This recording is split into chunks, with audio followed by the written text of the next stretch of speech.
ఇప్పుడు తండ్రి చిత్తాన్ని నెరవేర్చినాడు, కానీ ఈ లోకరీతిగా ఉన్న ధనము భోగభాగ్యాలు సమకూర్చుకోలేదు.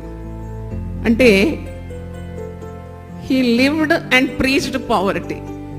అది నన్ను చాలా ఆకట్టుకుంది. నేను తండ్రి చిత్తాన్ని నెరవేరుస్తాను కాబట్టి నాకు 20 ఎకర్ల భూమి ఇస్తాడు అన్నాడు ఎప్పుడన్నా? ఎప్పుడు అనలేదు.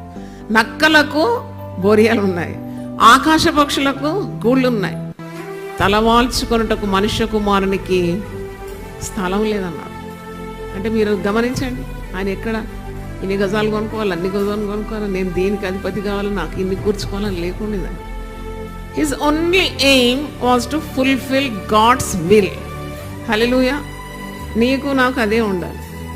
నువ్వు ఈ లోకంలోకి వచ్చినావంటే సమకూర్చుకోవడానికి రాలేదు, పోగొట్టుకొని వచ్చినావు. దేవునికి స్తోత్రం.